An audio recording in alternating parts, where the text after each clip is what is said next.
Bonjour à toutes et à tous, bienvenue dans ce nouvel épisode de Musaï Stories où on va parler santé mentale, réseaux sociaux, communication, vaste sujet. Et je suis heureuse de reprendre les enregistrements en studio, en vidéo. Ça faisait un petit moment que j'en avais pas fait. Rapidement, le sujet aujourd'hui, les réseaux sociaux sont devenus vraiment un espace central, ça ne vous aura pas échappé, pour parler de santé mentale. Alors entre libération de la parole, entraide et accès à l'information, ils peuvent être précieux. Mais dernièrement, on peut dire qu'ils ont plutôt eu une mauvaise pub, les réseaux sociaux. Des procès aux États-Unis qui mettent en cause notamment l'atteinte qu'ils portent à la santé mentale des jeunes, l'interdiction en Australie des réseaux sociaux aux moins de 15 ans, la même tentative qu'on essaye de faire passer en France, bientôt la loi va passer devant le Sénat. Des cyberviolences qui sont en hausse et on va en parler, des études qui montrent leur effet délétère sur l'information en santé mentale, les fake news, possible addiction ou pas, on va en parler aux écrans. Les réseaux sociaux sont-ils encore bons pour la santé mentale ? On va se poser la question ensemble. Après, chez Musaï, pas de positionnement dogmatique ou moralisateur. Est-ce que les réseaux sociaux sont forcément mauvais pour notre santé mentale ? On va voir. Est-ce qu'on doit rejeter du coup en bloc cet écrin sans qui, je pense, la santé mentale n'aurait pas vraiment non plus émergé en France parce qu'effectivement, on n'en parlait pas tant au-delà des réseaux sociaux il y a 5 ou 6 ans.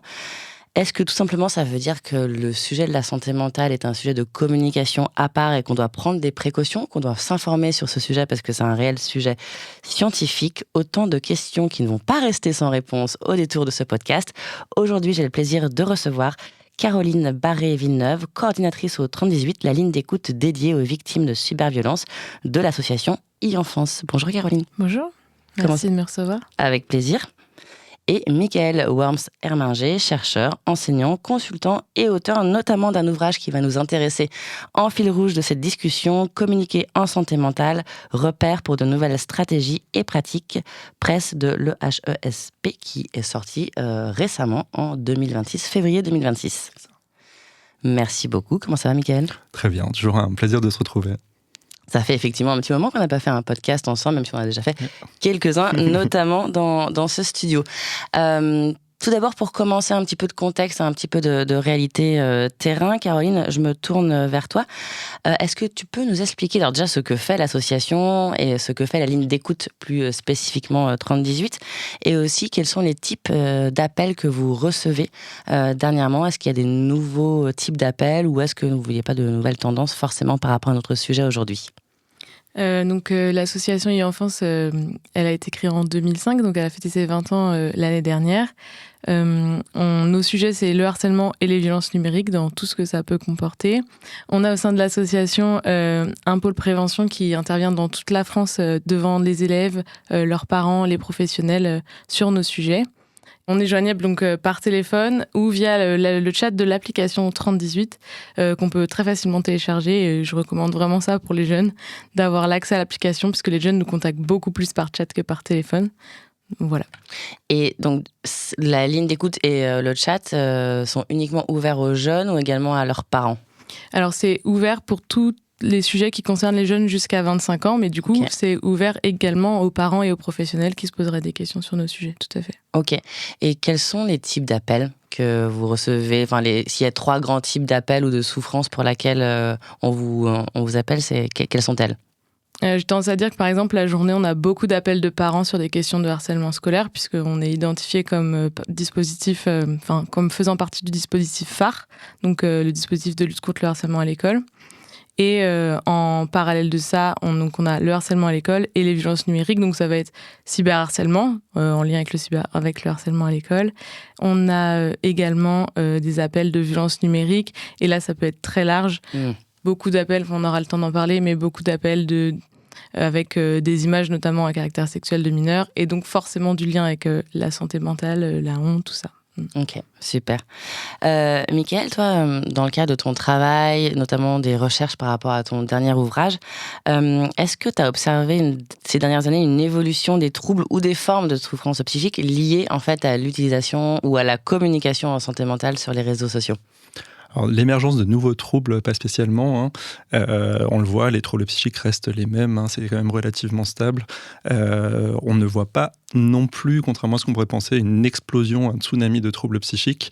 En revanche, ce qu'on voit, c'est une parole qui est beaucoup plus libérée, exacerbée, mise en avant, qui donne cette impression justement que la souffrance en fait est partout, tout le temps, que tout le monde souffre, avec une normalisation, une banalisation de cette souffrance qui fait que quand c'est quelque chose qui devient normal, si moi je ne souffre pas, c'est que je ne suis pas normal. Et en fait, il y a cet effet pervers-là qui vient, qui est que comme tout le monde parle de sa souffrance, il y a des effets de mimétisme. Il y a des effets de mimétisme qui peuvent se produire. On le voit sur les tendances sur TikTok, par exemple. Certaines tendances, là, en ce moment, il y a une tendance sur les antidépresseurs. C'est devenu à la mode, dans une certaine communauté, je crois que c'est chez les jeunes filles aux États-Unis, de prendre du Prozac. Donc voilà, il y a cet effet de mimétisme aussi qui se fait. Pendant le Covid, on a vu ça aussi sur certaines choses. Aux États-Unis, il y a une période durant laquelle un influenceur a parlé de syndrome de Gilles de la Tourette. Des tics, on en a tous. On en a tous. Et le fait que cette personne ait commencé à parler de cette maladie, donc qui est vraiment une vraie maladie caractérisée neurologique, il y a plein de jeunes qui sont allés consulter pour ça.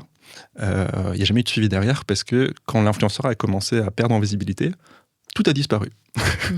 Et ça, on le voit beaucoup, c'est qu'il y a ces effets de contagion sociale un peu qui peuvent se passer par des influenceurs, par des personnes qui sont très médiatisées. On l'a vu avec l'influenceuse Olympe aussi, qui parlait de troubles dissociatifs de l'identité. On a eu énormément après de personnes qui parlaient de ce trouble, qui s'identifiaient. Ça, il me semble qu'on en reparlera tout à l'heure, mais voilà, on sait que quand on parle de santé mentale et qu'on commence à en parler plus, c'est comme pour le cancer ou n'importe quelle autre maladie, plus on en parle, plus on cherche, plus on trouve.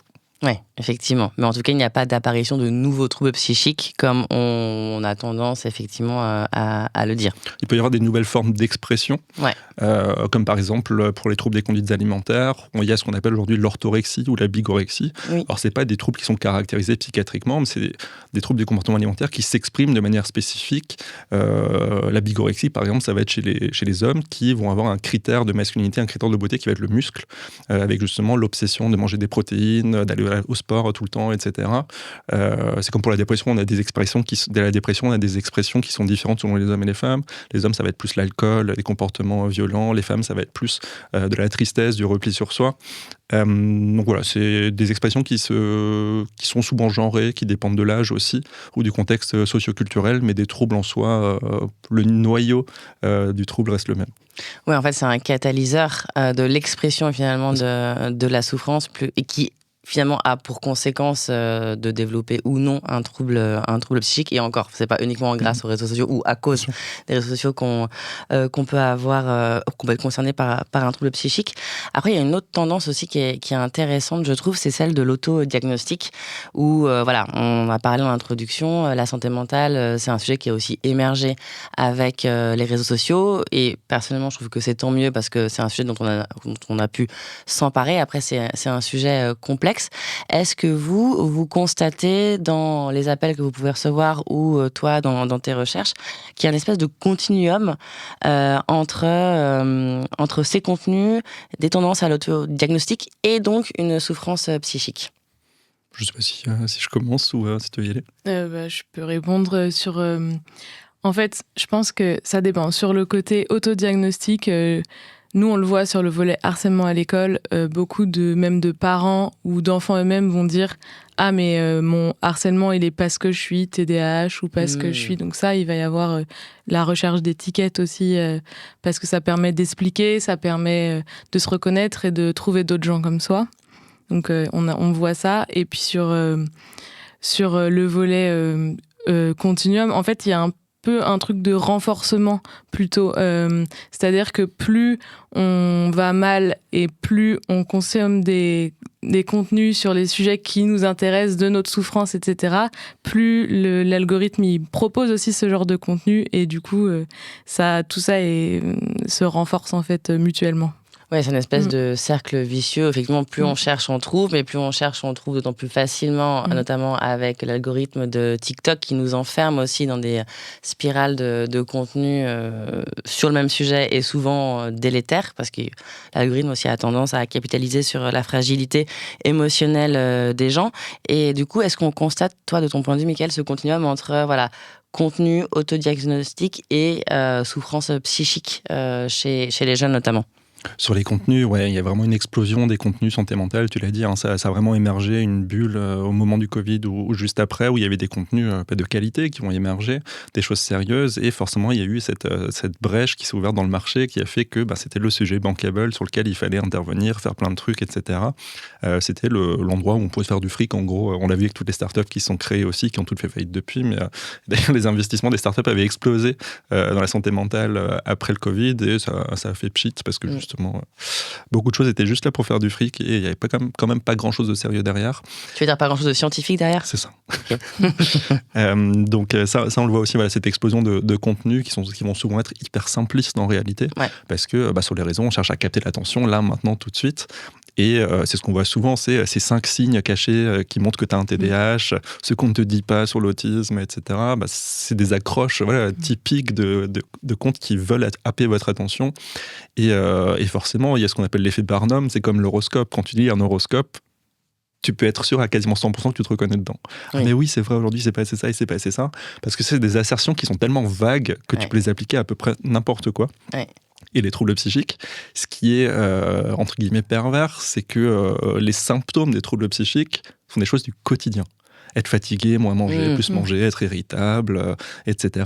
Donc forcément, on se retrouve tous dedans. Et quand on te dit, si t'en as plus que 3, c'est que t'as tel trouble. Ça marche pas du tout comme ça. Oui. Souvent, il y a le continuum entre le normal et le pathologique qui se fait plus. On résume un trouble psychique qui potentiellement peut être grave. La dépression, ça mène au suicide. L'anorexie, c'est le trouble psychique qui est le plus mortel. On n'y pense pas forcément. Mais il y a eu une telle banalisation qui est que je suis un peu déprimé, je coche 3 cases, donc en fait je suis en dépression. Toi, tu as une vraie dépression. Enfin, si la personne en face de toi a une vraie dépression, tu as l'impression d'en avoir une aussi, tu dis oui, en fait, finalement, ta situation, c'est pas non plus la mort. Donc il y a cette banalisation, cette vision erronée de la gravité des choses qui peut se poser avec justement ce continuum normal pathologique qui a du mal à émerger parce qu'on aime bien justement la dichotomie, ce qui est normal, ce qui n'est pas, mais il y a un gros point d'équilibre entre les deux qui est difficile à cerner et ce dont on ne tient pas forcément compte, c'est que certes on peut cocher 3 symptômes, 4, 5, 6, 10, mais s'il n'y a pas de souffrance qui est associée, qui soit significative, s'il n'y a pas d'impact sur le quotidien, on ne peut pas parler de pathologie. Voilà, si pendant 3 semaines on est fatigué et qu'on est irritable, c'est peut-être parce que ça va mal dans notre couple, parce que le bail de l'appart finit bientôt, parce qu'on n'est pas bien au travail. Et pourtant, c'est comme ça qu'il va y avoir ces autodiagnostics en ligne de j'ai coché ces 3 cases, donc en fait on me dit que j'ai ça, donc j'ai ça. Et ça se voit beaucoup sur tous les réseaux en réalité, sur tous les réseaux. Et selon les réseaux, c'est pas les mêmes utilisateurs, donc on n'a pas les mêmes troubles qui sont diagnostiqués, en tout cas auto-diagnostiqués. Et sur TikTok, par exemple, c'est le TDAH depuis quelques années. C'est le TDAH. Là, j'ai une foultitude de comptes qui parlent de TDAH. On a l'impression que n'importe quel truc qu'on fait au quotidien, c'est du TDAH. Sauf que le problème, c'est que si 100% de la population a un TDAH, c'est plus une maladie, c'est la normalité. C'est la norme, effectivement. Donc voilà, il y a ces petits paradoxes qui se posent, mais il y a aussi des études sur le fait que quand les personnes s'auto-diagnostiquent, est-ce qu'elles vont consulter après ? Alors c'est la question, il y a même pas la moitié des personnes qui s'autodiagnostiquent qui vont consulter un professionnel. Et quand elles vont consulter un professionnel, le maximum de confirmation, c'est sur les troubles anxieux, c'est la moitié à peu près. Le reste, après, je crois que pour le TDAH, on n'est même pas à 10% de confirmation de la moitié qui va consulter. Ça veut dire que les gens qui sont auto-diagnostiqués TDAH via un contenu réseaux sociaux, ils vont après consulter et en fait... Et en fait, on leur dit que... Pas du tout. C'est ça. Okay. C'est très très rare qu'on leur dise oui. Et parmi ceux pour lesquels c'est confirmé, il n'y en a même pas un tiers qui commence en traitement. Donc on écrème quand même beaucoup. Donc c'est une question aussi qui se pose dans justement l'impression qu'on a qu'il y a une explosion de troubles psychiques. C'est est-ce qu'on a des troubles psychiques qui sont caractérisés, qui nécessitent un traitement, ou est-ce qu'on a des souffrances légères, temporaires, etc., qui peuvent se poser, qui sont auto-diagnostiquées. C'est toute la question justement des enquêtes épidémiologiques aujourd'hui par téléphone, est-ce que tu as été fatigué, est-ce que ceci, est-ce que cela ? Oui, ok, tu coches la case. Est-ce qu'en réalité, il y a vraiment une dépression derrière ? On ne sait pas. Et c'est aussi un peu ce que tu disais, Caroline, de cet effet aussi un peu d'assignation sociale que nous indique la souffrance psychique, parce qu'elle est peut-être glamourisée ou parfois à outrance pathologisée. C'est d'autant plus important quand on a entre 15 et 25 ans. On est en pleine quête identitaire et effectivement, là, c'est la santé mentale qui devient un peu l'élément, le vecteur d'identité. À d'autres époques, ça pouvait être certains groupes de musique, une pratique artistique, du sport, etc.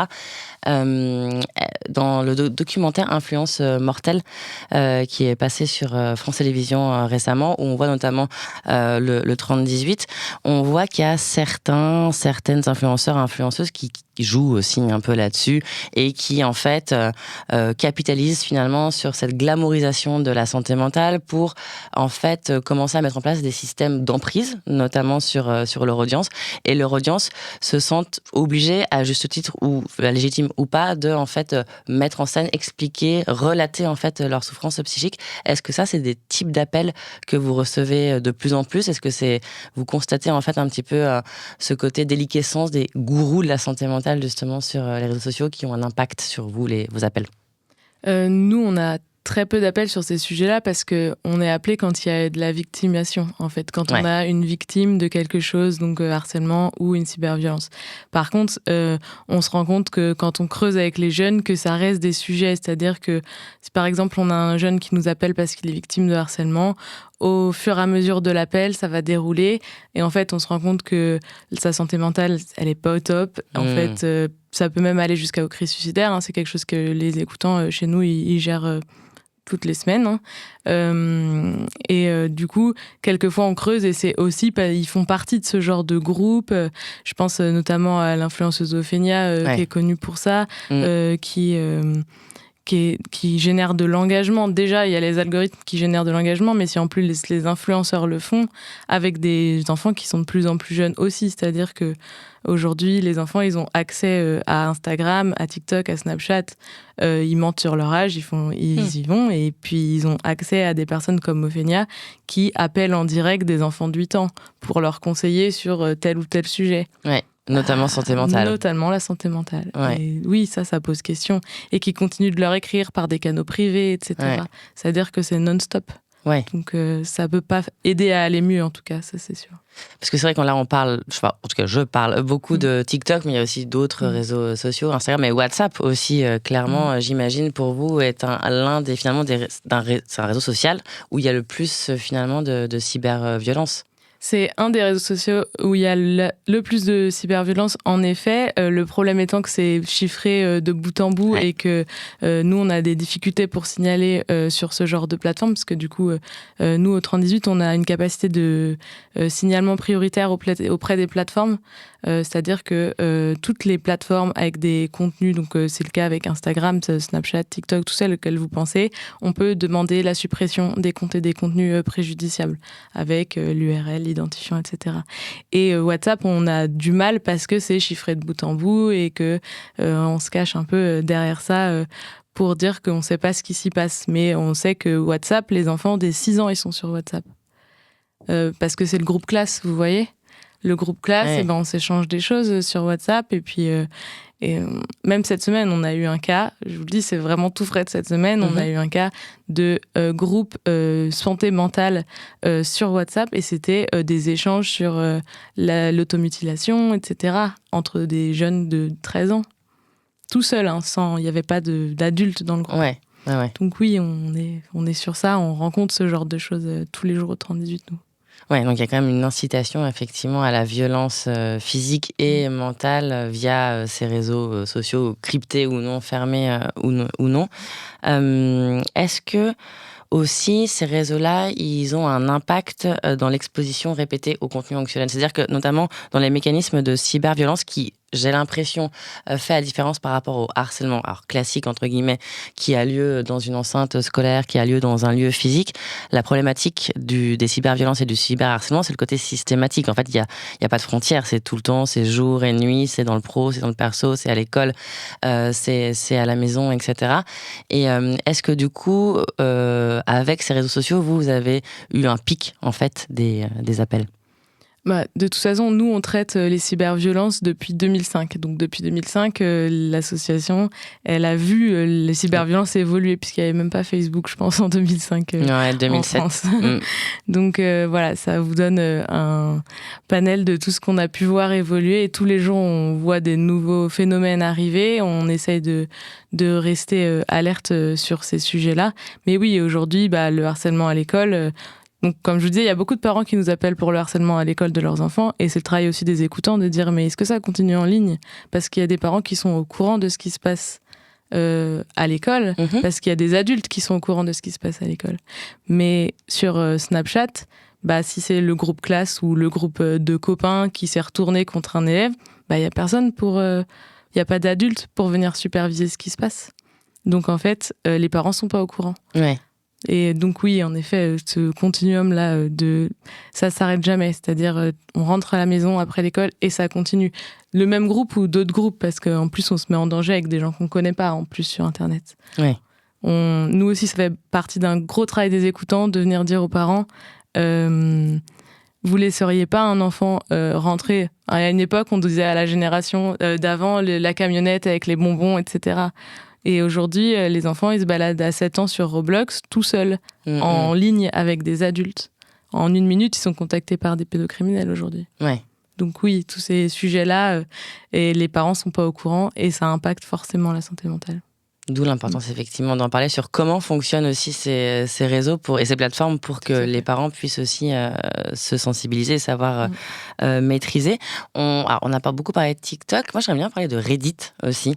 Qu'est-ce que Reddit dit de la santé mentale ? Parce que Reddit, au moment notamment des confinements, c'était aussi beaucoup un lieu de partage, avec Discord également, un lieu de partage avec des groupes d'entraide qui pouvaient se créer avec des personnes qui étaient dans des situations d'isolement délétères, notamment par rapport à de l'anxiété, etc. Est-ce que toi, Mickaël, tu sais comment fonctionne un peu Reddit par rapport à tout ce qui est communication en santé mentale ?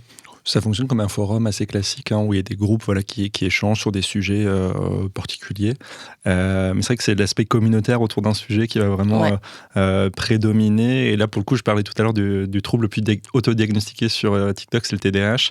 Et sur Reddit, le trouble le plus autodiagnostiqué, c'est le trouble du spectre de l'autisme. Okay. Donc on voit qu'il y a un peu une différence, et c'est un peu l'image qu'on a du geek un peu qui est replié sur lui-même, qui est sur Reddit.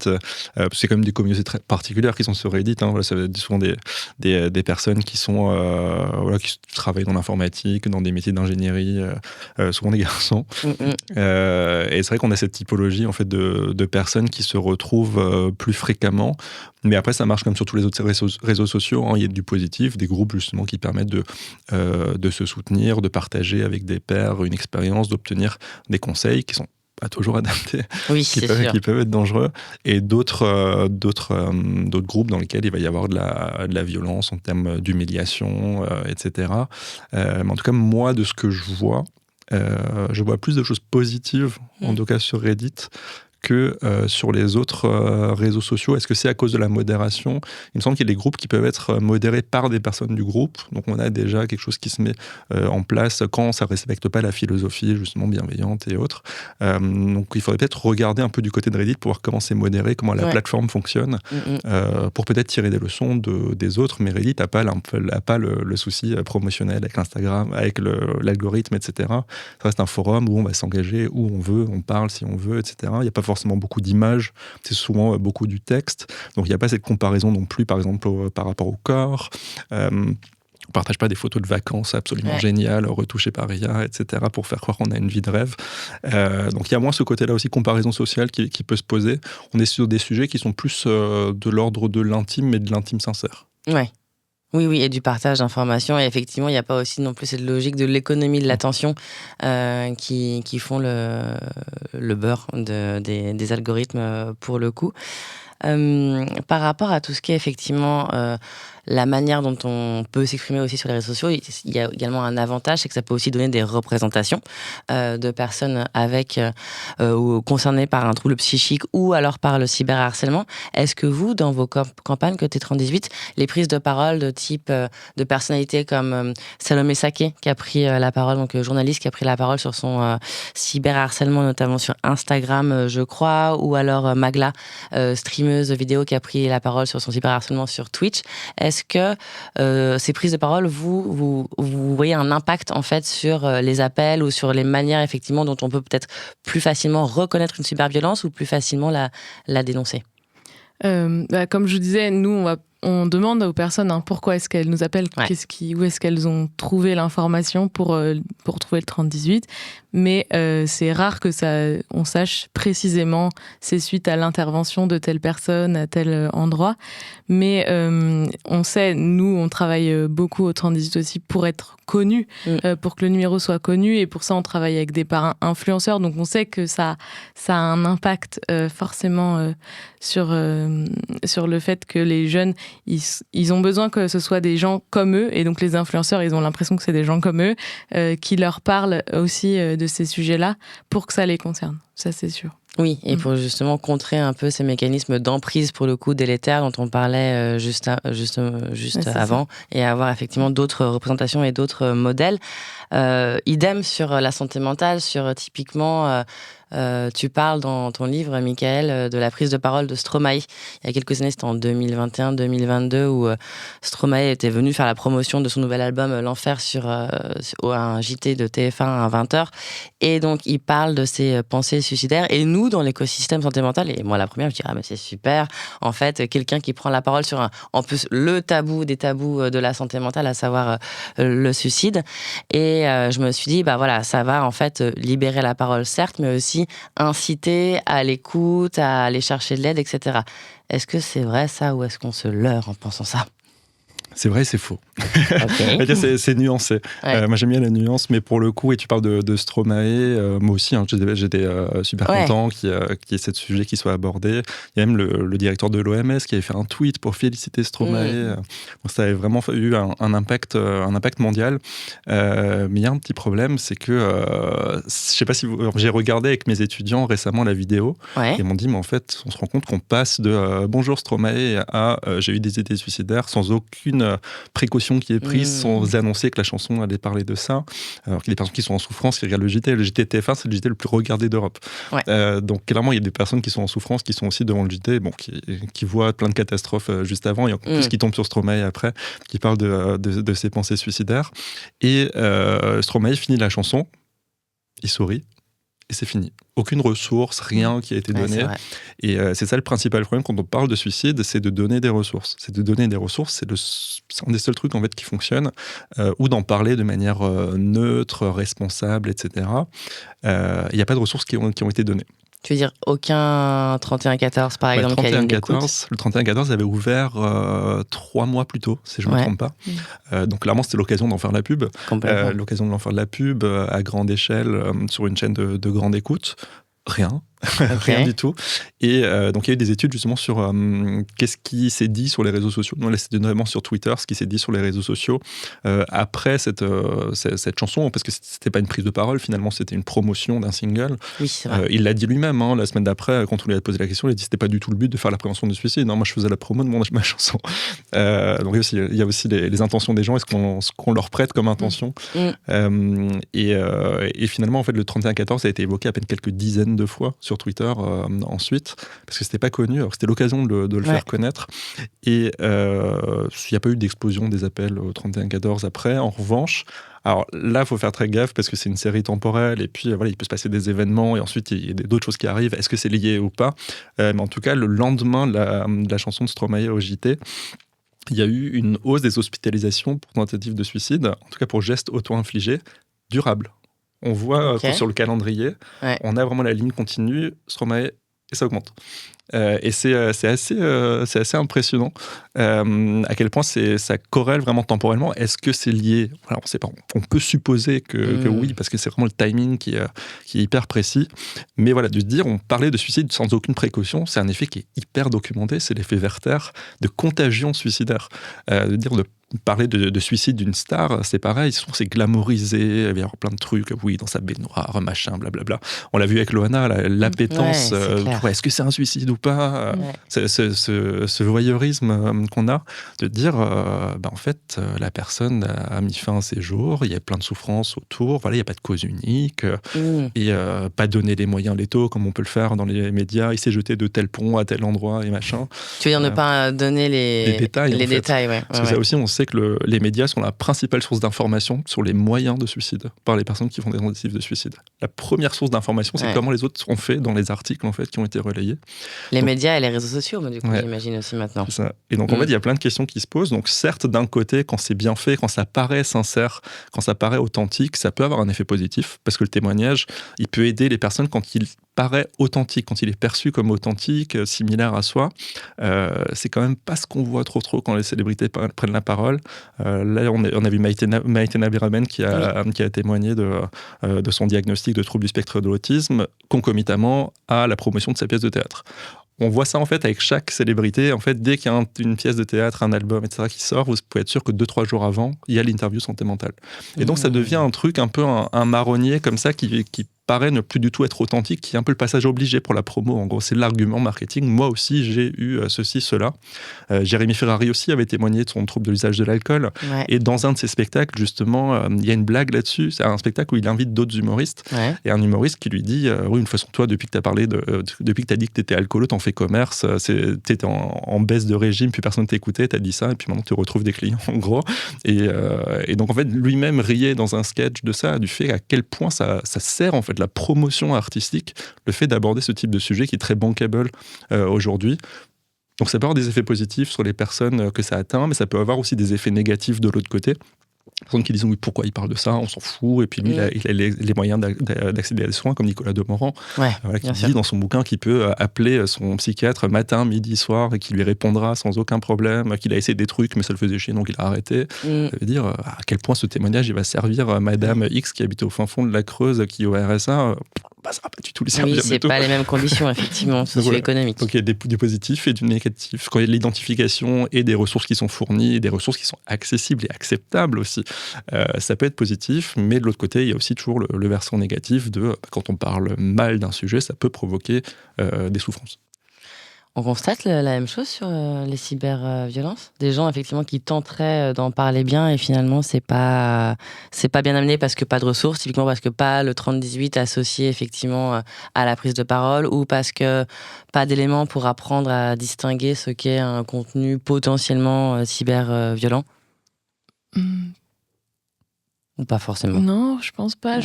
En tout cas, j'ai pas de réponse sur cette question-là, en tout cas. Non. Mais ce qui est intéressant aussi dans ce que tu dis, Mickaël, c'est que ce côté un peu supplément d'âme que donne la santé mentale à la souffrance, mais également parfois un supplément d'âme pour essayer de vendre ou de faire la promotion d'un contenu artistique ou autre. Sur les formats, typiquement, qui parlent de santé mentale et qui parlent de cyberharcèlement, on t'en a évoqué quelques-uns tout à l'heure. Moi, j'aimerais bien qu'on revienne typiquement sur des contenus qui commenceraient par tout ce qu'on ne vous a pas dit sur.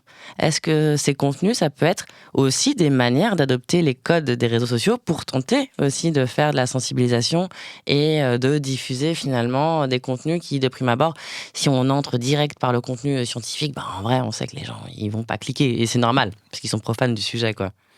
Donc, est-ce que, voilà, tout ce qu'on ne vous a pas dit sur, ou 5 signes que tu as un trouble psy, ou mon préféré, le bingo du TDAH. C'est vrai qu'il y avait ça. Je sais pas qui de vous deux veut commencer. Donc en fait ces formats-là, c'est des formats qu'on retrouve depuis super longtemps sur les réseaux sociaux. Regardez, le 10e va vous étonner. Donc ça force à slider. En plus, les sliders sont bien référencés sur les plateformes par rapport à une photo seule, parce qu'il faut interagir.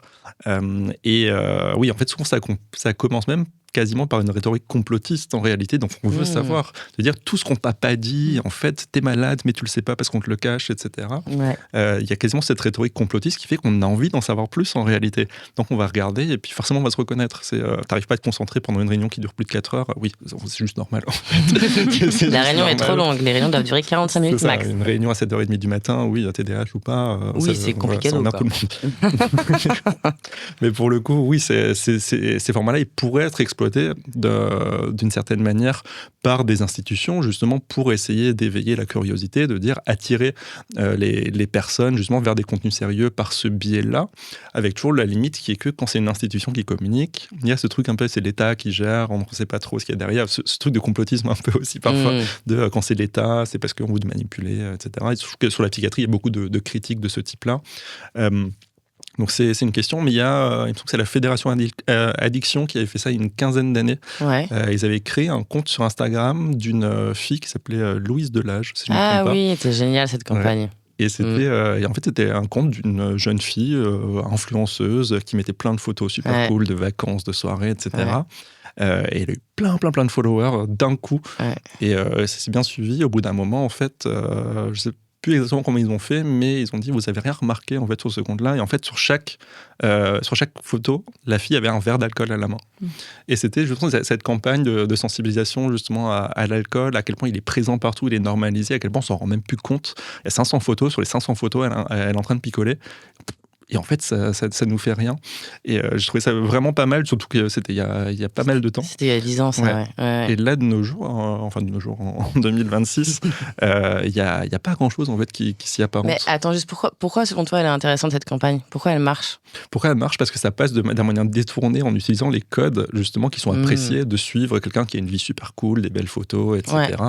C'est ça qui plaît, d'avoir des belles images, quelqu'un à qui on peut se comparer en disant ouais, moi aussi je veux être comme ça, etc. Et de faire passer ce message en fait un peu entre guillemets en subliminal, de dire en fait sur chaque photo tu vois de l'alcool et en fait à la fin on te demande en fait est-ce que tu avais remarqué. Donc c'est pour ça que j'aime bien le truc de passer de manière indirecte, un peu subliminale aussi, et à la fin de dire ça fait se rendre compte qu'il y avait de l'alcool partout, mais en fait on s'en rend même plus compte tellement que c'est normal. Ouais. Tu veux dire que c'est plus subtil, tout en adoptant les codes des réseaux sociaux. L'un peut être compatible avec l'autre et ça fait passer effectivement le message. Après il n'y a pas eu d'évaluation de la campagne, donc je ne sais pas si ça a servi en tout cas à quelque chose, mais en tout cas je trouve que c'est un cas d'école qui est assez intéressant. On ne sait pas, voilà. Là, je n'ai pas trouvé de données pour évaluer, etc. Mais en tout cas, je trouve que c'est intéressant pour réfléchir à des prochaines campagnes. Et comment on communique sur le cyberharcèlement sans que ce soit anxiogène ou trop justement réducteur ou incitatif aussi peut-être parfois, comme tu le disais avec l'effet Werther ? On utilise les codes des jeunes déjà pour les intéresser, ça c'est sûr. Nous, au 3018, on a un compte TikTok, un compte Instagram, c'est évident. Il y a comme ça, et il n'y a que comme ça qu'on les atteint sur les sujets importants, et puis on donne des ressources surtout. Donc ça peut être le 3018 sur les sujets de cyberviolence, mais en fait, il y en a plein des ressources possibles, et il faut surtout pas juste donner les informations et les laisser sans rien derrière. Donc on passe par des ressources. Quel type de ressources, au-delà du 3018 bien sûr, sont importantes selon toi à citer ? Le 3114, nous, c'est une ressource qu'on donne, évidemment. Même on transfère des appels, nous, au 3114 de temps en temps. En fonction des situations, ça peut être aussi le 119 pour les enfants en danger. Parce que la santé mentale, si elle n'est pas prise en compte à la maison par les parents, alors qu'il y a du danger, on est sur des cas de protection de l'enfance. Tu peux rappeler ce que c'est du coup le 119, c'est le numéro national pour l'enfance en danger. Donc c'est le numéro national pour la protection de l'enfance en France, qui est ouvert 24 heures sur 24. De manière générale, sur tout type de sujet. Sur la protection de l'enfance. Pour les enfants et les adultes qui sont témoins de situations de mineurs en danger. Ok. Voilà. Donc ça, et après... Après, nous, on a aussi, on tente donc on a une application, on a un site internet et on a dessus des ressources aussi pour pouvoir lire des choses sur des tas de sujets et comment se protéger. Par exemple, pour les cyberviolences, comment se protéger de ces cyberviolences, c'est aussi protéger son compte, etc. Et puis comment décrypter l'information qu'on a. Enfin, c'est tous ces sujets-là, en fait. Ouais, ça c'est un vrai enjeu aussi, j'imagine, l'éducation à l'information et apprendre à la décrypter. Mais est-ce que c'est pas finalement un vrai enjeu pour les jeunes comme les adultes ? Parce qu'il y a aussi plein de codes en fait qu'on doit appréhender quand on est sur les réseaux sociaux. Je pense typiquement je les ai plus en tête bien évidemment, mais au code I'm cooked. Qui veut dire que je vais en fait me suicider, c'est ça ? ou que je suis en souffrance psychique assez importante. Il y a d'autres type Black Dog qui fait référence à la dépression. Est-ce que ça, effectivement, c'est aussi des éléments qu'il faut donner aux parents, aux adultes pour accompagner les enfants? Après, j'imagine que ça évolue hyper rapidement aussi. C'est ce que j'allais vous dire. Ça évolue trop vite. I'm Cooked, c'était un temps, puis là, on ne l'utilise plus. Il y a eu le Skinny Talk aussi. Oui. Donc, nous, quand on l'observe au 30-18, on travaille pour signaler les contenus aux plateformes pour faire cesser justement la prolifération de ce genre de contenu. Mais on sait qu'il continue. Il y a une étude qui est sortie en septembre 2025 qui dit que ils ont fait un test, ils ont créé un compte avec d'une ado de 16 ans et je sais plus, 96% des contenus étaient proposés par l'algorithme de TikTok étaient des contenus néfastes. Donc pour sa santé mentale. Et donc ça montre que y a les algorithmes, même sans mots-clés, même sans rien, en fait, aujourd'hui, les hashtags, ça suffit plus personne les utilise. Oui, d'ailleurs. En fait, c'est l'utilisation de mots, de vidéos, de types. Voilà, en fait, ça va très très vite. Ouais. Donc, on peut pas vraiment être formé, et c'est plutôt être formé à pouvoir prendre du recul, à faire autre chose, à être sur les écrans et à l'être consciemment, à être actif, à comprendre ce qu'on est en train de regarder, et puis aussi savoir s'en détacher de temps en temps. Oui, c'est plus effectivement sur l'usage et sur la consommation que suivre à tout prix les codes qui, dans tous les cas, on sera toujours des boomers à la bourre, quoi. Complètement. Non, mais ça va très très vite. Et puis c'est très niche, c'est-à-dire il va y avoir sur tel sujet, le Skinny Talk, c'était sur les contenus avec les personnes avec des fortes maigreurs, donc mise en avant de la maigreur, etc. Mais ça, c'est une petite partie. En même temps, il y a 10 challenges d'un autre côté et 50 autres termes à trouver et trends à suivre qui mettent les mineurs en danger sur Internet. Donc, non, on peut pas suivre. Ouais. Donc, il faut préparer, il faut parler aussi, communiquer. En tant que parent, il faut suivre avec son enfant. On dit aussi, les parents, ils laisseraient pas leurs enfants 2 heures sans savoir ce qu'ils font, et pourtant, ils les laissent 2 heures sur leur téléphone, sur les jeux vidéo en ligne, sans savoir ce qu'ils y font. Donc, il faut savoir ce que son enfant fait sur Internet. Mais il y a un autre point aussi, c'est ce que tu disais, de faire avec justement les enfants. C'est quelque chose qu'on a tendance à oublier, notamment en santé mentale, c'est que quand on veut faire quelque chose, il faut pas oublier de faire avec aussi. Ça, on a tendance à l'oublier. Et justement, sur cette question des hashtags, des emojis, etc., il y a une grosse compagnie d'assurance l'année dernière qui a fait une campagne de sensibilisation pour les parents qui mettait un écran de téléphone avec des SMS et des emojis qui paraissent comme ça quand on ne sait pas. C'est des SMS normaux, avec un glossaire justement en ligne de ce que veulent dire ces emojis. Quand on sait ça, c'est terrifiant. Comme on le voit aussi sur les réseaux aujourd'hui. Voilà, un cercle violet, ça fait mention au viol. Un arbre, c'est une remarque raciste sur une personne arabe. Un zèbre, c'est de l'automutilation. En fait, il y a énormément de choses comme ça. En fait, si on passe à côté, si on ne fait pas avec les personnes, on ne peut pas vraiment savoir. Et c'est le problème de ce qui s'est passé avec la Grande Cause aussi en France, c'est que c'était une initiative... Santé mentale, Grande Cause nationale. Santé mentale, Grande Cause nationale, qui a eu vocation très descendante à faire pour. Alors pour qui, je ne sais pas trop, mais en tout cas pas avec, parce que les deux grosses choses qui en sont ressorties, c'est une campagne de communication sur parlons-en. Okay. À qui, comment, pourquoi, avec des visuels. Et de quoi avec des visuels qui sont des visuels de banque d'images qu'on retrouve à plein d'autres endroits, notamment il y en a un que j'ai retrouvé sur un podcast, Reconnectez-vous avec Jésus. Donc on se dit, on fait une campagne pour les personnes qui sont en souffrance psychique, on leur demande même pas faire un shooting à 500 balles, rien du tout, on ne demande même pas des vraies personnes, quand on regarde ici, il y a 20% de la population qui a un trouble psychique, en tout cas qui est en souffrance psychique, ça fait quand même à peu près 14 millions de personnes. On peut trouver des gens. Et c'est pareil, ils ont fait un podcast justement de témoignages, je ne sais plus exactement comment c'est, tempête mentale, je ne sais plus, un truc comme ça. Ça aurait pu être cool, parce que les témoignages, on sait que c'est un vecteur d'espoir, etc., quand c'est des témoignages de rétablissement. Mais le problème, c'est que c'est dit sur le site du podcast, c'est un podcast de témoignages fictifs qui sont lus par Camille Lelouch. Donc même là, il n'y a pas une seule personne concernée qui vient parler. Donc on se dit... on fait avec, mais avec qui? Ouais, non, on fait pas avec, on fait à la place d'eux, quoi. C'est ça. Ouais. Oui, effectivement, du coup, il y a un problème aussi d'authenticité du message et d'incarnation, peu importe les ressources, pour le coup, que tu mets à côté. Du coup, c'est quoi... Parce que là, on a parlé de l'effet Werther, on a parlé des contenus délétères. Il y a aussi, par rapport au suicide, l'effet inverse, qui est l'effet Papageno. C'est quoi, en fait, les bonnes pratiques, finalement, pour bien communiquer sur la santé mentale, sur les réseaux sociaux? Typiquement, là, si on prend l'exemple... Alors, on a parlé du suicide, on va changer, du coup, d'exemple. Mais si on veut sensibiliser plutôt contre, je sais pas, la prolifération de mauvaises informations sur le TDAH. Question très compliquée, hein, parce que la désinformation, elle a toujours existé. Ouais. Quand on regarde il y a 200-300 ans, quand la presse a commencé à émerger, enfin, la moitié des infos qui étaient dedans, c'était déjà des fake news, qui servaient justement des idéologies, des choses économiques, et c'est des choses qui se passent encore aujourd'hui. Voilà, quand on regarde les fake news, il y a toujours un intérêt politique, idéologique derrière.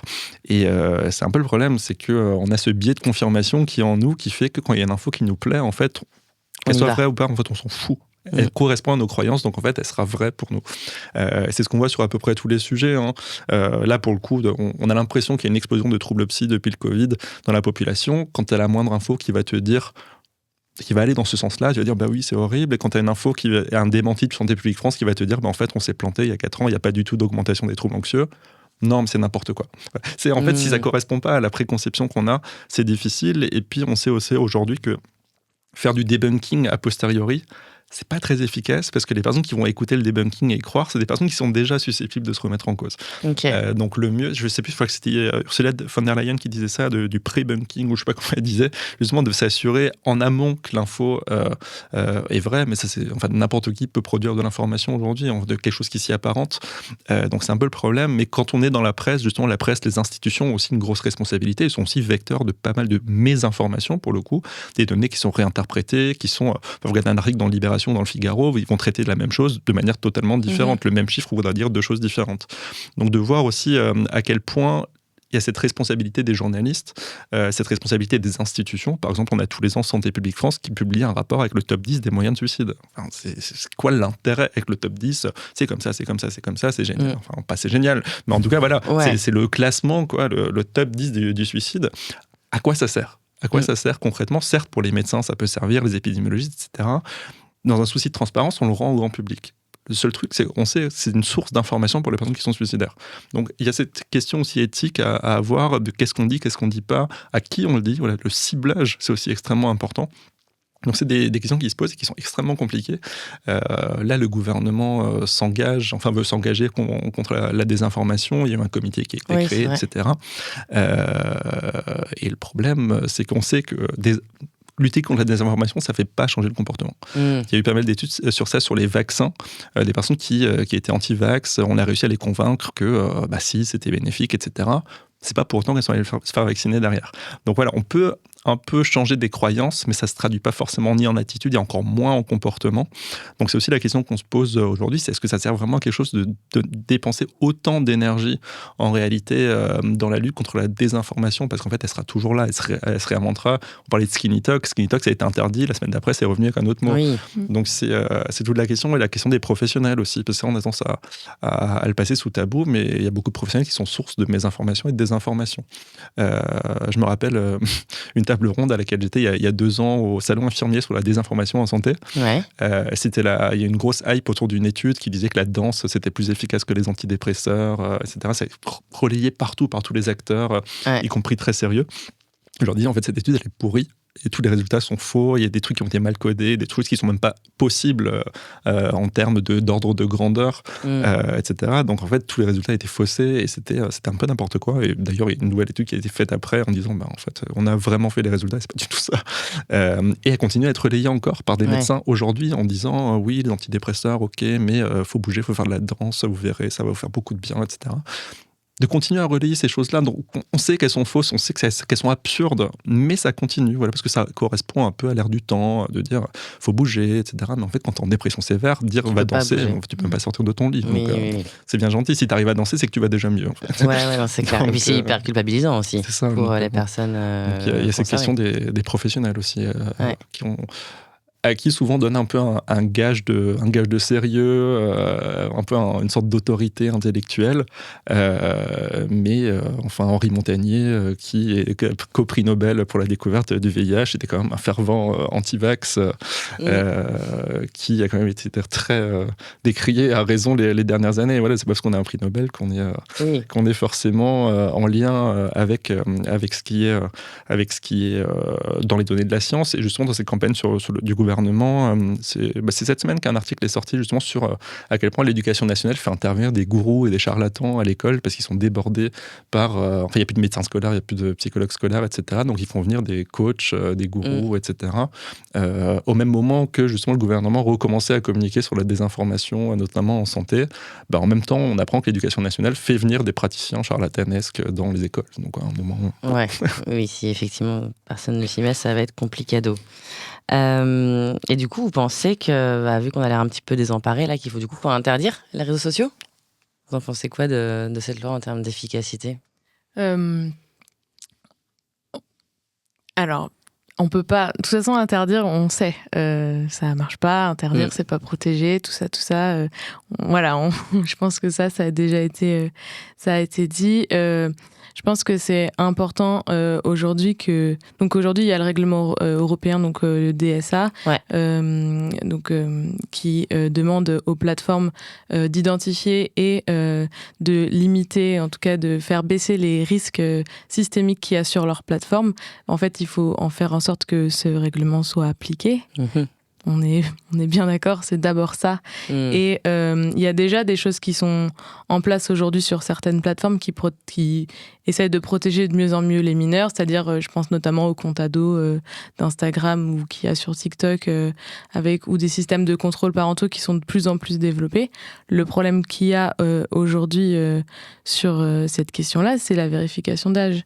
C'est qu'aujourd'hui, on rentre sur la plateforme et c'est que du déclaratif.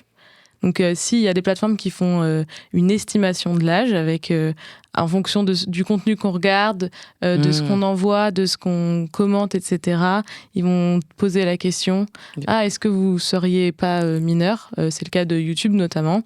Et donc, ils vont demander à la personne de vérifier son âge et pour pouvoir continuer à utiliser le compte en ayant dit qu'on était majeur.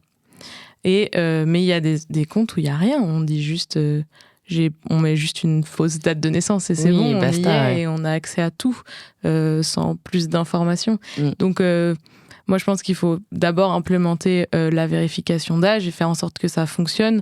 Et du coup, ça veut dire qu'on peut mettre des comptes qui sont protégés par défaut pour les mineurs, c'est-à-dire avoir des paramétrages de comptes privés, d'empêcher les inconnus de contacter les jeunes sur Internet, d'empêcher certains contenus, et notamment les contenus néfastes avec des contenus qui ne sont pas illégaux en soi, de parler de santé mentale ou de parler de certains sujets difficiles, mais quand on a moins de 15 ans, est-ce que vraiment on a besoin d'avoir ce genre de contenu ? Pas forcément, donc pouvoir un peu qu'il y ait un algorithme qui soit approprié à l'âge du mineur, parce qu'on saura quel âge il a réellement.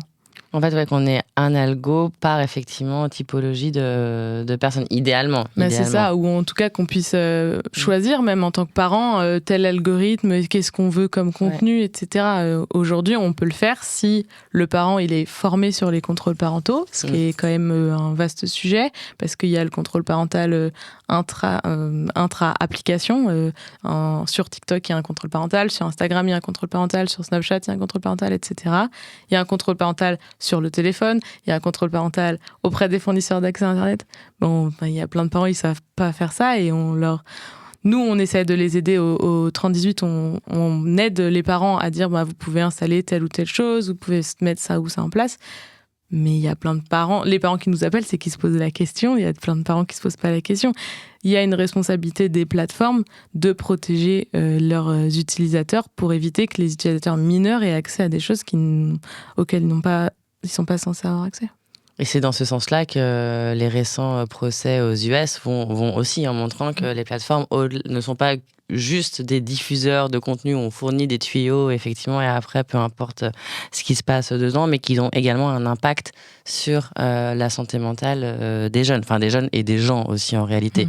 Parce qu'on parle beaucoup des jeunes, mais je suis pas sûre que les adultes... Après, on arrive à une époque de la vie où on est un peu plus peut-être construit et dans une quête identitaire un peu différente, mais je suis pas sûre que les plus vieux qui passent beaucoup de temps sur les réseaux sociaux aillent forcément non plus méga bien finalement. Enfin voilà, parce qu'on a tendance à incriminer les jeunes, mais c'est un peu facile aussi. Enfin, je pense que pour le coup, les jeunes ont davantage usage des codes justement que les plus âgés qui captent rien juste, aux emojis, aux hashtags qui sont dépassés en 2 secondes. C'est vrai qu'on focalise beaucoup sur les jeunes quand on parle de santé mentale, sur la santé mentale des jeunes. Ouais. Enfin, ce qu'on ne sait pas, c'est que le groupe de la population qui se suicide le plus, c'est les hommes de plus de 70 ans. Oui, voilà. À peu près 18 fois plus que les jeunes filles, dont on parle tout le temps. Ouais.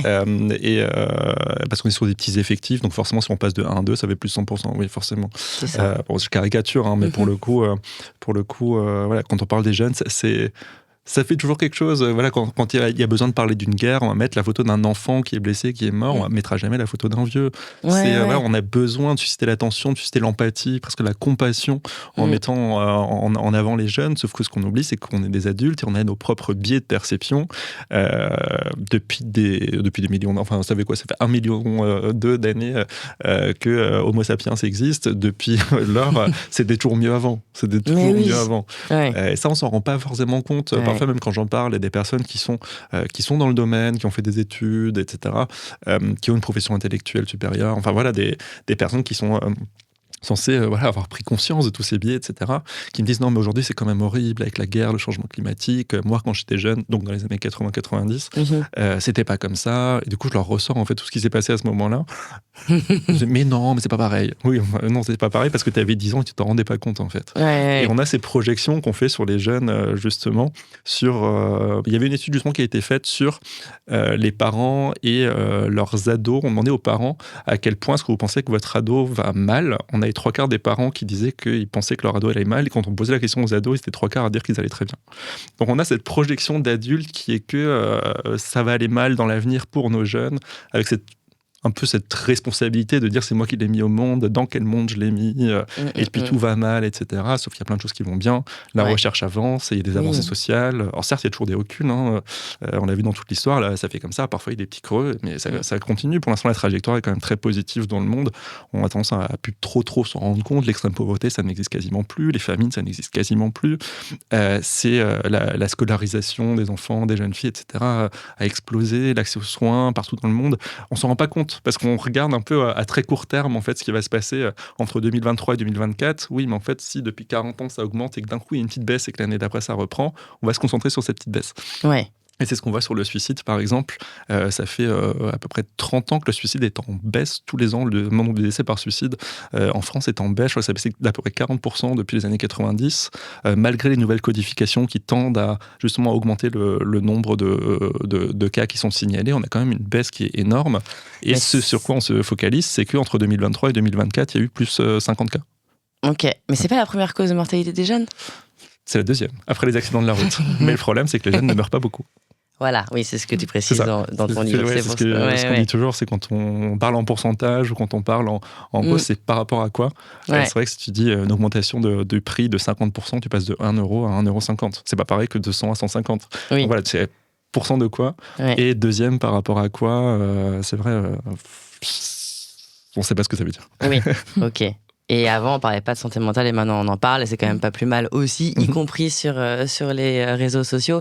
Et ça permet aussi, effectivement, alors de libérer la parole, donc ça c'est la première étape, mais aussi peut-être de monter en compétence sur un sujet qui était quand même relativement scientifique où uniquement les experts avaient voix au chapitre.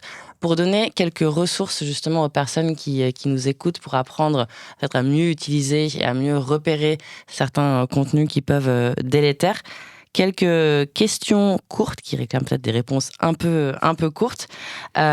Typiquement, je m'adresse à toi Karine, comment on reconnaît un contenu qui peut être violent ou haineux ou une cyberviolence en tant que personne qui la vit ou en tant que parent ou en tant que potentiel allié? Une cyberviolence, c'est de fait une violence qui a lieu en ligne. Donc une violence, c'est quelque chose qui fait du mal à quelqu'un. Donc à partir du moment où on a un contenu qui met mal à l'aise, qui rend triste ou quelque chose comme ça, on peut être sur du contenu violent et du contenu violent en ligne et donc de la cyberviolence. Et en termes de ressenti, ça veut dire quoi ?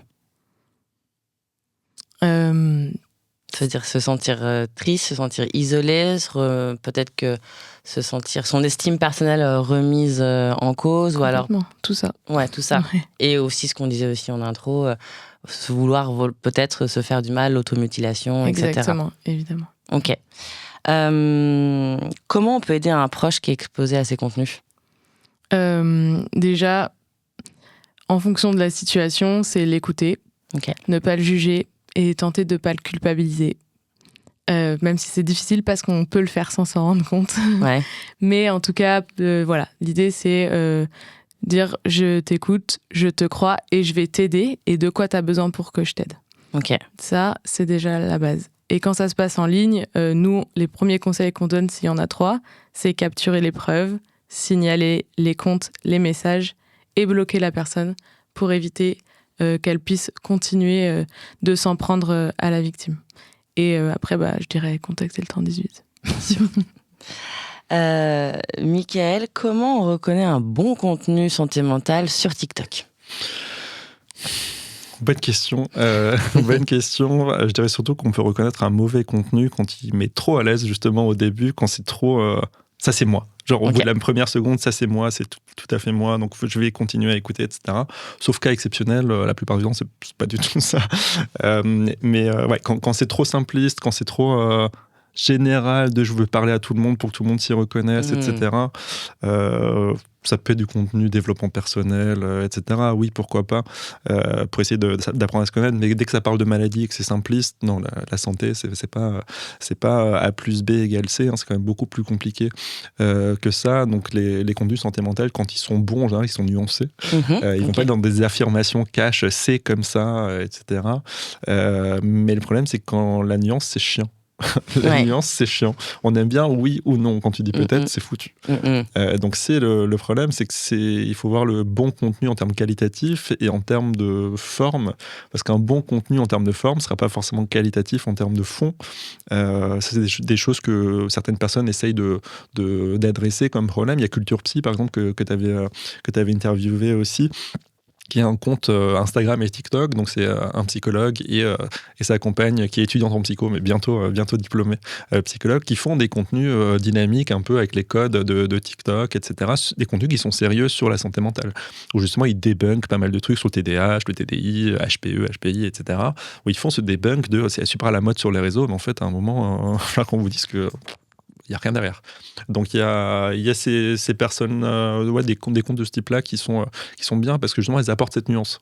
Et puis eux, ils sont quand même pas mal suivis, malgré ce fait qu'ils apportent la nuance, parce qu'ils ont les codes. Ils ont les codes, ils savent comment parler aux personnes, c'est dynamique, c'est punchy, ils sont cool. Donc c'est vraiment bien. Mais pour le coup, un bon contenu santé, c'est un contenu qui va pas cash dans un truc, qui est pas simpliste, qui essaie pas de parler à tout le monde et qui est nuancé. Parce qu'il faut pas oublier que la maladie, c'est la souffrance. Et qu'on peut pas dire ce truc-là, c'est une maladie. La maladie, c'est avant tout la souffrance et l'impact. Ouais, complètement. Et la souffrance, pour le coup, c'est pas comme la santé physique. La santé mentale, c'est un peu plus insidieux et c'est plus implicite et c'est intangible par essence. Comment on fait pour pas se laisser submerger par des contenus sur TikTok ou sur Insta qui, on commence à sentir qu'ils sont pas très très bons pour notre santé mentale, mais on n'a pas justement les ressources. Tu parlais tout à l'heure de faire un pas de côté, de faire autre chose, de sortir du vortex. Oui, et puis il y a aussi au sein même des plateformes des solutions pour sortir de ce qu'on appelle les bulles algorithmiques. On se rend compte qu'on a toujours les mêmes genres de contenus qui nous sont proposés. Au sein des plateformes, c'est toujours possible de réinitialiser ses paramètres, son historique d'activité pour revenir à une page vierge en fait et pouvoir recommencer, reconstruire son algorithme. Donc si on a aussi besoin de ça, il y a des possibilités techniques de le faire et il faut le savoir. Et c'est vrai qu'on peut nettoyer ses feeds en suivant aussi des comptes qui nous font du bien aussi. Donc, tu parlais de Culture Psy. Moi, j'aime bien aussi la docteure Julie Smith sur TikTok et sur Insta. Elle est anglaise. Pour le coup, les contenus sont anglo-saxons. Ils sont assez efficaces, mais très bien scientifiquement. Il y a également le Psychom en France, qui est le centre de ressources un peu pédagogiques de référence sur la santé mentale. Moi, il y a un autre compte d'une psychologue que j'aime bien qui s'appelle Encore une psy, Isaline, qui fait aussi également des streams sur Twitch. Donc voilà, des gens à aller suivre et qui font du bien à la santé mentale et qui ne disent pas trop de conneries, qui ne disent pas de conneries tout court d'ailleurs. Dernière question, quelle est la place des médias pour vous dans ces débats ? Parce qu'on a beaucoup parlé des comptes, on a beaucoup parlé des influenceurs, on a parlé effectivement des experts aussi qui peuvent prendre la parole, avoir une parole publique. Quelle est la place des médias ? Parce que c'est par là aussi qu'on rentre dans l'information. Mais il y a médias et médias. Il y a médias et médias. Et parmi une typologie de médias, tu as idéologie, intérêt. La place des médias, c'est un peu la même place que tout le monde, c'est d'être responsable. D'être responsable et... a priori, les médias, en tout cas d'information, sont censés être là pour aider le citoyen à prendre des décisions éclairées, etc.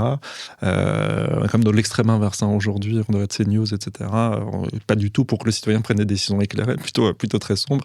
Mais pour le coup, c'est d'être responsable. Mais on sait qu'il y a l'impératif économique derrière, qui est que si on ne fait pas du trash, on ne fait pas de clics, donc on ne fait pas de recettes promotionnelles. C'est cette éthique-là qui, aujourd'hui, par le modèle économique, en fait, des médias n'est pas forcément très porteuse et très valorisée. Donc disons que la place, elle est là. Ils ont pris une place qui leur a été finalement, entre guillemets, imposée par le modèle économique, qui est qu'il faut faire du trash, sinon en fait ça marche pas. Et de l'autre côté, il y a une place qui pourrait être prise, mais là, pour le coup, avec des conséquences économiques qui seraient certaines. Une place plus de nuances, en fait, de nuances, de responsabilité éthique, de se dire, en fait, on n'a pas envie de faire du mal, en réalité, on a envie d'être neutre. C'est ce que fait... Enfin, le monde est en général très bien pour ça. Voilà, c'est un peu des sujets qui sont traités avec responsabilité, de manière moins idéologisée que chez Libé ou chez Figaro, etc. Il y a plus un angle très général d'essayer de se recentrer vers la neutralité, vers la factualité, plutôt que vers l'interprétation sous un prisme particulier. Après, il y a des médias qui le font. Il y a le JIM, je ne sais pas si tu connais, c'est le Journal international de médecine. Ok. Qui est justement à la pointe de ça, de la remise en question des dogmes, etc., de finalement, est-ce que les jeunes vont si mal que ça, avec justement tous les arguments qui disent, en fait, il n'y a aucune étude qui permet de dire qu'il y a une explosion des troubles psy chez les jeunes, machin, etc. Vraiment très nuancé, de remettre un peu à l'endroit les choses, en tout cas de remettre l'église au milieu du village. Ça existe, mais c'est vrai que c'est pas forcément les plus consultés. Parce que oui, c'est bien, non, c'est bien, peut-être. Bof. Oui, parce que c'est nuancé. Après, moi, j'en connais un. Qui ? Musée. C'est vrai. Là, qui fait la promo en live dans son podcast. Ceci sera sans doute coupé, je ne sais pas. Donc, on récapitule vos réseaux sociaux. C'est ça. Donc, Instagram, TikTok, LinkedIn, du coup, pour le côté institutionnel. Et puis, moi, je dis toujours télécharger l'application parce qu'elle est toute petite, elle prend pas de place. Et le jour où vous en avez besoin, elle est là. Ok, super. Merci beaucoup. Et toi, Michael, ton livre, où est-ce qu'on peut le retrouver Dans toutes les bonnes librairies ou en ligne. Ouais. Donc c'est Communiquer en santé mentale, repère pour de nouvelles stratégies et pratiques, parce qu'il ne s'agit pas de critiquer de manière violente les choses, il s'agit de proposer aussi des choses. Il y a une vingtaine de fiches pratiques, des experts qui interviennent, notamment sur la question des écrans. Oui. On a Séverine Erel qui intervient sur le sujet, de manière très nuancée, justement, de dire arrêtez, de dire tout est négatif, il y a aussi du positif, et souvent il y a juste du neutre. Donc il y a celui-ci qui est sorti là cette année, donc à retrouver partout où ils l'ont en stock.